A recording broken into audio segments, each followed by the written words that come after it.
Face aux défis climatiques, économiques et sociétaux, les agricultrices et agriculteurs doivent sans cesse s'adapter.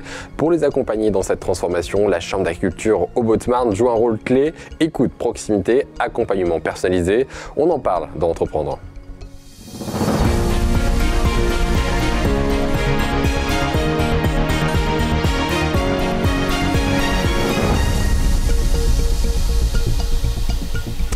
Bonjour Thierry Lahaye.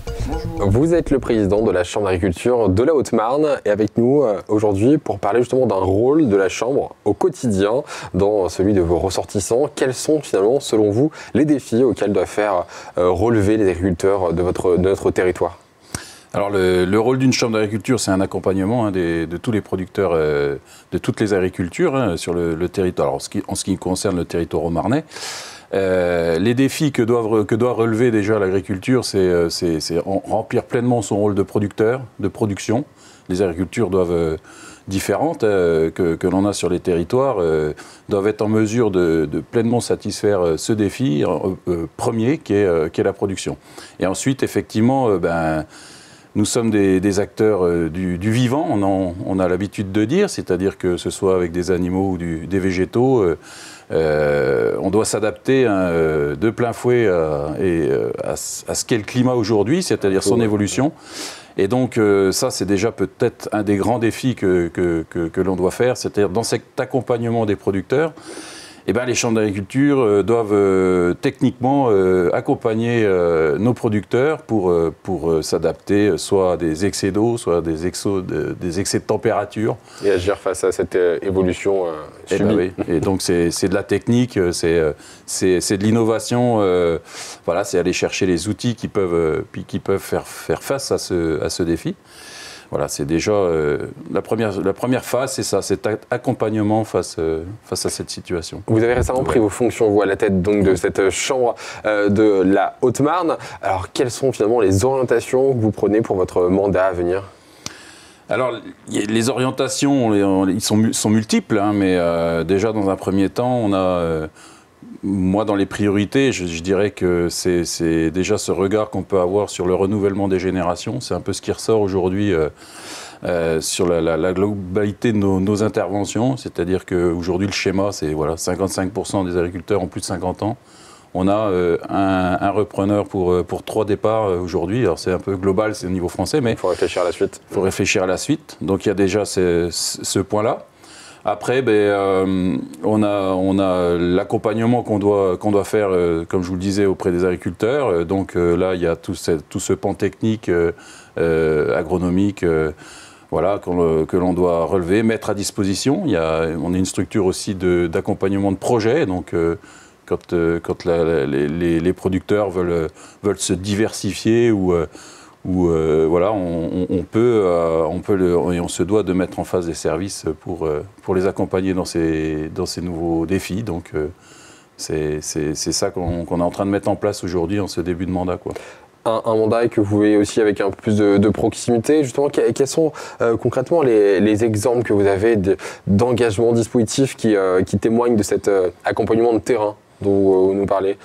Comment la Chambre est présente au quotidien sur le terrain avec les agriculteurs et les producteurs? Déjà, on a des services techniques avec des techniciens qui sont à disposition. Les agriculteurs dans nos chambres d'agriculture trouvent des services de proximité avec des techniciens qui viennent sur les exploitations pour les accompagner.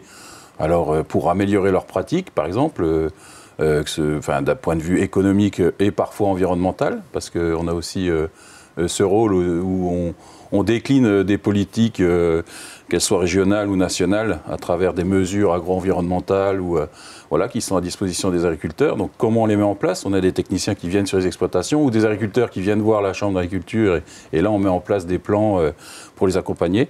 Donc, et puis après, on a une structuration qu'on est en train de faire grandir aussi, parce qu'on a la volonté d'être au plus près de nos producteurs, donc où on a plusieurs... on divise en fait notre département en 3 territoires, avec des structures d'accueil qui seront sur Joinville, Chaumont et Langres, et qui sont en train, pour 2 d'entre elles, d'être rénovées. Mais cette volonté d'être au plus près de nos producteurs pour répondre à des réglementations si besoin, et comment on s'adapte à ces réglementations, comment on s'adapte à une évolution climatique, à un changement de pratique.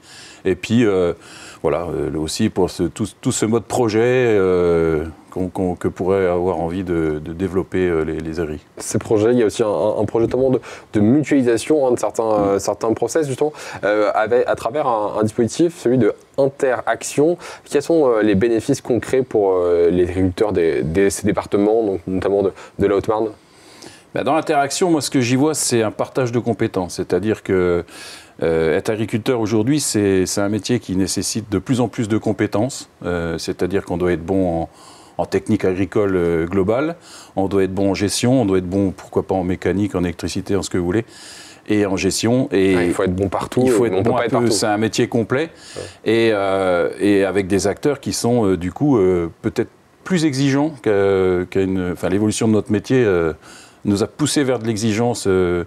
Et par rapport à ça, on se doit d'avoir en fait des connaissances et des techniciens qui sont en mesure de répondre à cette exigence. Et au travers d'Interaction, on peut, nous on le fait aussi à travers le département de l'Aube et l'Haute-Marne, hein, même si on a bien 2 chambres distinctes, on a au moins une réflexion commune, et puis une mise en moyen commune, c'est-à-dire que si on a des personnes qui sont spécialisées dans tel ou tel thème, que ce soit de l'élevage, on peut les mettre à disposition d'un territoire plus vaste. Et donc c'est vraiment dans l'idée d'aller faire ce partage de connaissances et de le mettre au service des agriculteurs, d'avoir des gens qui sont spécialisés et performants. C'est un niveau de performance aussi technique qu'on voit à travers ça, quoi. Merci beaucoup Thierry Lahaye d'avoir été notre invité aujourd'hui dans Entreprendre. On en a parlé justement, cette transition écologique, le renouvellement de génération, des problématiques au quotidien pour la Chambre d'agriculture de la Haute-Marne. Merci beaucoup d'avoir été notre invité. À très bientôt dans Entreprendre.